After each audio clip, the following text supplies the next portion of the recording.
જમાઈ એના સસરાને ફોન કર્યો કે તમારી છોકરીમાં કઈ મગજ જેવું છે કે નહીં, કોઈ વાતે નથી સમજતી.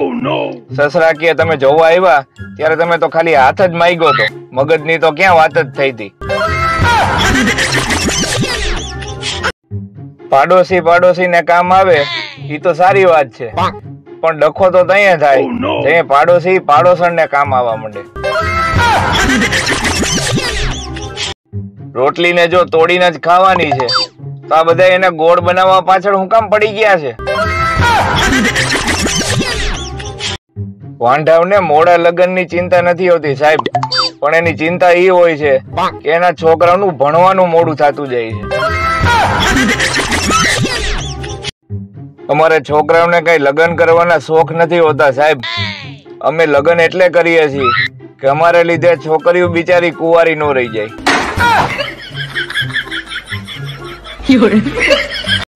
આ આનંદભાઈ હનીમૂન કરવા ઉપડી ગયા લ્યો, અને આપણે અહીંયા લગ્ન પછી 2 મહિના સુધી તો મંડપ વાળા વાંહે પડ્યા હોય કે હજી 6 ગ્લાસ ને 2 ચમચી ઘટે.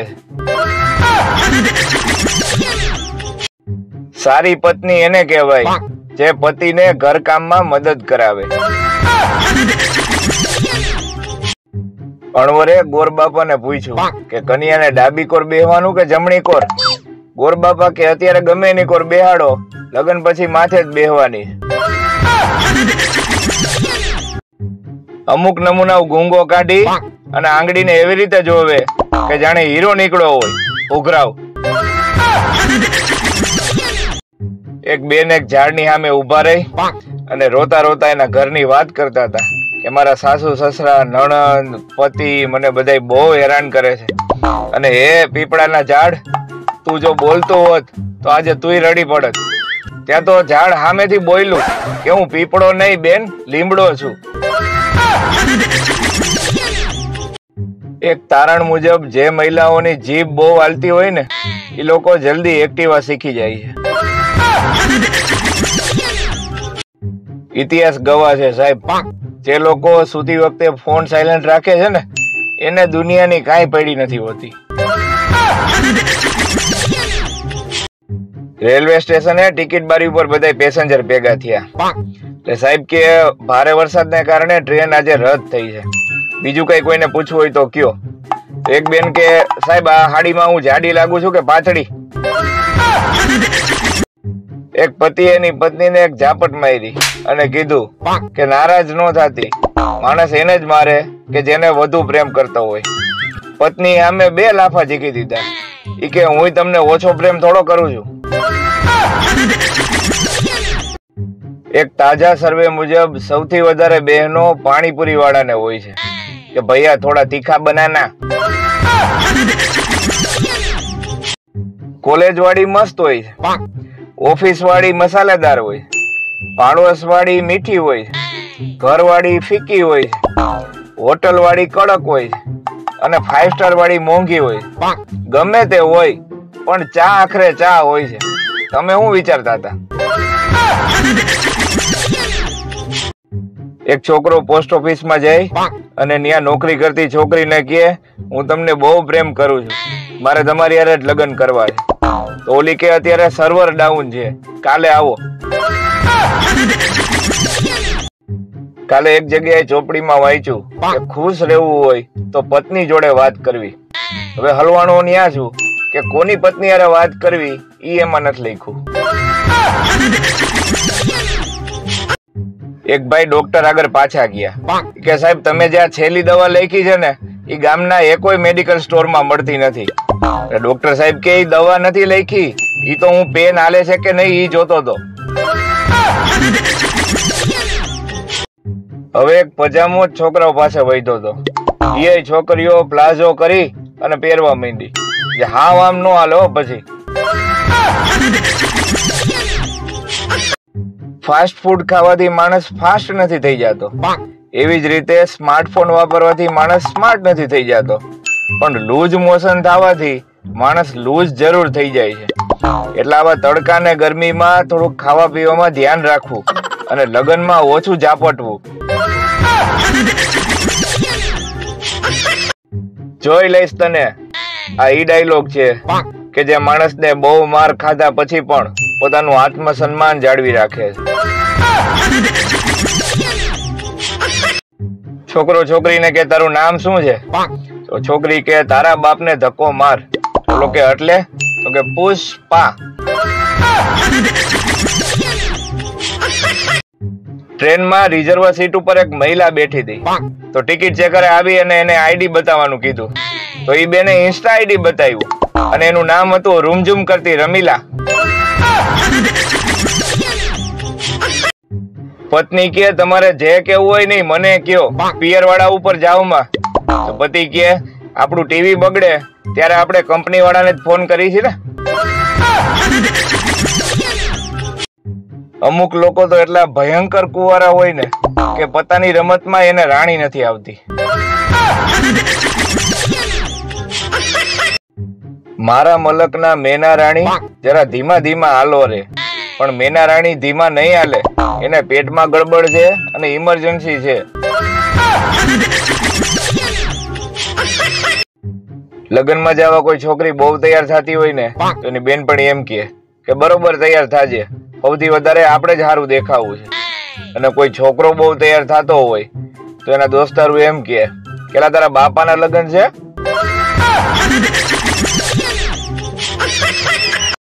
મોઢામાં માવો રાખનાર વ્યક્તિ મૌન ધારણ કરનાર અને શાંતિ પ્રિય હોય છે. માવાનું અમૃત મોઢામાં આવી ગયા પછી એને આ મોહ માયા વાળા સંસારની તમામ વાતો ક્ષુલ્લક લાગતી હોય છે, જેથી તમામ વાતોનો જવાબ ખાલી કરીને આપતા હોય છે. આ કહેવત જ જડમૂળથી ખોટી છે કે છોકરી હસી તો ફસી. એમાં પછી ખબર પડે કે ફસાણો તો બિચારો છોકરો જ છે. તકલીફ ક્યાં છે ખબર છે? આપણે સિલિન્ડર ઓછા ને ગિલિન્ડર જાજા છે. કોઈની ખોટી બળતરા કરવી નહીં. ઈ બળતરાના ધુમાડાથી એ પર્યાવરણને નુકસાન થાય છે. છોકરાવાળા કે અમારે તો કરકસર કરે ને એવી છોકરી જોઈ છે. તો છોકરીવાળા કે અમારી દીકરી એવી જ છે. પાડોશીએ ટાંગેલા લીંબુમાંથી લીંબુ શરબત અને મરચામાંથી ચટણી બનાવે છે. જીવનમાં બે વસ્તુ ક્યારેય ન કરતા, એક લવ મેરેજ અને એક અરેન્જ મેરેજ. આપણે ત્યાં એક એવી જબરી માન્યતા છે કે છોકરીઓ ક્યારેય ગાળો નથી બોલતી. એક એક્ટિવા વાળી એટલા માટે ભટકાણી કારણ કે એને અચાનક વળાંક લીધો કે જ્યાં વળાંક જ નહોતો. ન્યૂઝપેપરમાં આવતી રાશિમાં એક સમસ્યા તો બધામાં કોમન હોય જ કે આજે નાણાકીય કટોકટી રહેશે. ઉનાળામાં ભર બપોરે ઊંઘના જોલા અને હાંજે ડ્રાય ફ્રૂટ ગોલા. ખાવ બાપલિયા ખાવ. એક બાળકનો જન્મ થયો. એને જોયું કે સામે ડોક્ટરને નર્સ તો ગાંઠિયા ખાય છે. પછી ઉપર જોઈને બોલ્યો કે ભગવાન પાછો રાજકોટમાં. કિસ્મત, નસીબ, મિલન આ બધા કઈ કુદરતના ખેલ નથી, પણ ગોલાની લારીઓના નામ છે. અમુક બાયું શાકભાજી લેવા જાય ને તો આખી દુકાનના શાકના ભાવ પૂછી લે. પછી છેલ્લે કહે 5 રૂપિયાના મરચા આપી દો ને. શું મિત્રો તમે ખરતાવાળની સમસ્યાથી પીડાવ છો અને ઘણા બધા ઓઇલ વાપરી લીધા છે છતાં પણ ફેર નથી પડતો? તો એકવાર એન્જિન ઓઇલ વાપરીને જોવો. ભાઈ તારા લગ્ન કેમ ઝડપથી થઈ ગયા? એવું તારી ઘરવાળીએ તારામાં શું જોઈ લીધું તું? મારામાં નહીં, મને જોઈ લીધો તો ઘરનું કામ કરતા. ગાડી મોંઘી 20 લાખની થાય કે 2 કરોડની થાય, પણ ઈ ગાડીને પલારતા કૂતરાને 2 સેકન્ડ જ થાય. કે હે મારા કલેજાઓ, હવે તમે તમારી ઘરે જાઓ. એક છોકરો ને છોકરી દરિયા કાંઠે બેઠા હતા. છોકરી કે તું ક્યાં સુધી મારો સાથ દઈશ? છોકરાએ એની આંખમાંથી એક આંસુ કાઢી અને દરિયામાં નાખ્યું કે જ્યાં સુધી તું આ આંસુ ગોતી નહીં લે ને ત્યાં સુધી હું તારો સાથ દઈશ. ત્યાં તો અચાનક દરિયામાંથી અવાજ આવ્યો કે હરામીઓ, આવા નાટકો ક્યાંથી લઈ આવો છો? કસ્ટમર કેર માંથી ફોન આવ્યો હતો કે સાહેબ આપની શું સેવા કરી શકું? મેં કીધું પગ દુખે, દબાવી દો ને. મૂકી દીધો. કસ્ટમર કેર માંથી ફોન આવ્યો હતો કે સાહેબ આપની શું સેવા કરી શકું? મેં કીધું પગ દુખે, દબાવી દો ને. મૂકી દીધો. તડકે રહેવાથી બધી વસ્તુ સફેદ થઈ જાય, ખાલી ચામડી જ કાળી થાય છે. આ કેવું? પત્નીને ખુશ કરવાના 3 ઉપાય. જોવો તો ખરા મારા વાલીડાઓ, રાહ જોઈને બેઠા છો. અરે 1000 ઉપાય કરશો ને તોય ખુશ નહીં થાય. જો પત્નીથી ખુશ ન હોય તો ગઈઢા જલ્દી થઈ જાય છે, અને જો પત્નીથી ખુશ હોય તો મોટા ને જાડિયા જલ્દી થઈ જાય છે. તો એનાથી બચવા માટે અઠવાડિયામાં 2 વખત પત્ની સાથે લડાઈ જરૂર કરો. આપણે ગમે ત્યાં બાજવાનું થાય એટલે સામે વાળાને પેલો સવાલ આપણો ઈ હોય કે ઓળખસ તું મને, હું કોણ છું? એક લંગડો રાજા અને તોતા કે સર આ ફૂસ, અને ત્યાં તો આવી સોનપરી, આમ્રપાલી, પછાતીઓ, જમાદાર અને સિંધુ. આ કોઈ વાર્તા નથી, આ તો કેરીની જાતું છે. છોકરી વાળા કે શું કરે છે તમારો દીકરો? ઓલા કઈ તો સ્પોર્ટ્સ પર્સન છે. એમ? કઈ રમત રમે? કે જુગાર. બધી હિરોઈન ની ગોરી ત્વચાનું રહસ્ય લક્ષ અને સંતુર નથી, પણ મેકઅપ છે. એટલે તને મારી ઉપર વિશ્વાસ નથી? એમ કરીને માણસો અત્યારે છેતરવા માંડ્યા છે. બોલો. એક વાંઢાએ ખરતા તારાને જોઈ અને 20 માંગી કે મારે લગ્ન જલ્દી કરી દેજો. એ તૂટેલો ભાગ પાછો તારામાં જોઈન્ટ થઈ ગયો. જો તમને એવી બીક હોય કે હું તમને ભૂલી જઈશ તો તમે દર મહિને 1 કિલો બદામ મને મોકલી શકો છો. મોબાઈલ જોયા રાખવાથી આંખોમાં નંબર નથી આવતા સાહેબ, પણ ફોટા ઝૂમ કરી કરીને જોવાથી આવે. જો તમારે કોઈના મગજનું દહીં કરવું હોય ને તો 2-4 મેસેજ કરી ડિલીટ કરી નાખો. આ દુનિયાની સૌથી મોટી ભૂલ ઘરવાળાની સામે મોબાઈલ જોતા જોતા હસવું. આ જીવન મળ્યું છે તો કઈક સારું કર.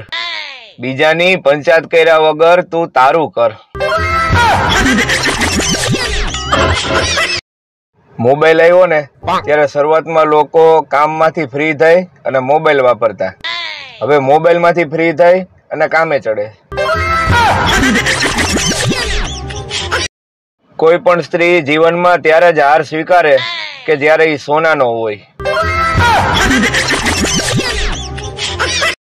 ખબર નહીં આ લોકો રાત્રે 2-2 વાગ્યા સુધી કેમ જાગી લે છે. મને તો 1:45 થાય એટલે નીંદર આવવા માંડે. કોઈ પણ છોકરીને પૂછો કે એલી કેટલી રોટલી ખાસ, તો 2 થી વધારે નહીં કે. પૂછી જોજો.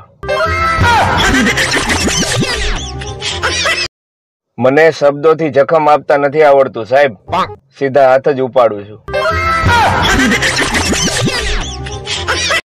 તમે લગ્ન ભલે લાંબી કે ટૂંકી છોકરી હારે કરો, પણ એટલું યાદ રાખજો કે જીભ તો બેયની સરખી જ હોય છે. તો પૂછવાનું એ હતું મિત્રો કે કોઈની પાછળ આદુ ખાઈને પડી જવું હોય તો કેટલા કિલો આદુની જરૂર પડે? કાલે કરિયાણાની દુકાને એક છોકરી પૂછતી હતી કે ભાઈ આ 12 રૂપિયા વાળી મેગી ના કેટલા આપવાના? આઈ લવ યુ થી પણ વધારે અસરકારક શબ્દ છે. હમણાં પાતળી લાગે છો. બહુ ભોળા હોય છે એ માણસો જે બેઠા બેઠા ડ્રીમ 11 માં કરોડપતિ બનવાના સપના જોવે છે. છોકરી જોવા જાય ને ત્યારે રેડિયો થી પણ ધીમું ધીમું બોલતી હોય. ખબર નહીં આ લગ્ન પછી એમ્પ્લીફાયર ક્યાંથી આવી જાય. પૃથ્વીથી આશરે 230 લાખ કિલોમીટર દૂર એક ગ્રહ છે જેનું નામ છે મંગળ. એનું કામ ખાલી ભારતીય છોકરા છોકરીના લગ્ન અટકાડવાનું છે. આ દુનિયામાં સારા માણસને ગોતવાનો નીકળતા સાહેબ, કેમ કે બહાર ગરમી છે અને હું હમણાં ઘરમાં જ છું. વાંઢાવને એના લગ્નની ચિંતા નથી હોતી સાહેબ. એની મેઇન ચિંતા હોય છે કે એના છોકરાઓના અભ્યાસમાં મોડું થતું જાય છે. કોઈને ખબર હોય તો કયો કે બજારમાં જે લંગડો કેરી આવે એનો કયો પગ તૂટી ગયો છે. ગામના ચોરે બેઠેલા ડોહાવને બીજી કઈ ખબર હોય કે ન હોય, પણ ગામમાં કઈ નવી વહુ આવી અને ક્યાં છોકરાનું કોની હારે લફરું છે આવી બધી ખબર હોય. ક્યાં ટકવું, ક્યાં અટકવું અને ક્યારે છટકવું, જિંદગીમાં જો આ 3 વસ્તુ આવડી જાય તો ક્યારેય લટકવું ન પડે. ડોક્ટર બાયુના પગનો દુખાવો એટલે નથી મટાડી શકતા કારણ કે એને 12 માસ પગ દુખે, પણ ખાલી દાંડિયા રસ રમતી વખતે જ નથી દુખતા. जब किसी की तरफ दिल झुकने लगे, बात आकर जुबां तक रुकने लगे, आंखों आंखों में इकरार होने लगे, बोल दो अगर तुम्हें प्यार होने लगे, प्यार होने लगे. કોણ જાણે કેવા વિટામિન છે આ ફેસબુક અને ઇન્સ્ટાગ્રામ માં. એક દિવસ બંધ રાખીને તો અશક્તિ આવી જાય. પતિ પત્ની બે એક થાળીમાં જમતા હોય તો એવું નહીં માની લેવાનું બે વચ્ચે બહુ પ્રેમ છે. તો વાસણ ઓછા ધોવા પડે ને એટલે ઓલી ભેગી જમી લે છે. જો તમે મને રંગ ઉડાડવા માંગતા હોય તો મારા ડીપી ઉપર ડોલ ભરી અને પાણી નાખી દેજો. લવ, લગન અને લેણું થઈ ગયા પછી જ ખબર પડે કે હારું ખોટું થઈ ગયું. સ્કૂલ ટાઈમ નું સૌથી મોટું જૂઠાણું કે મેડમ હોમવર્ક તો કર્યું છે પણ નોટ ઘરે ભૂલી ગયો છે. અમુક લોકોને હસાવવા ને એટલે એ કુવામાં પડેલા પાડાને બહાર કાઢવા બરાબર છે. હું શું કઉ છું, આ ધૂળેટી ઉપર પાણી બચાવો જીવન બચાવો એવા મેસેજ ચાલુ કરી દેવા છે કે વાર છે? બધાને જય માતાજી મિત્રો. જણાવતા ખૂબ જ આનંદ થાય છે કે 25 માર્ચ અને સોમવારે હું આવી રહ્યો છું મારા મિત્રના ઘરે ધૂળેટી રમવા. તો તમે તમારા મિત્રના ઘરે જાઓ અને કલર હારે લેતા જાજો. રોડ ઉપર સીટી મારતો છોકરો કુકરની સીટીઓ ગણવા માંડે એને લગન કહેવાય. નાની હાઈટ વાળી છોકરીઓને એક બહુ મોટો ફાયદો હોય. 25 વર્ષની હોવા છતાં મહેમાન રૂપિયા દઈને જાય કે બેટા કુરકુરે લઈ લેજે.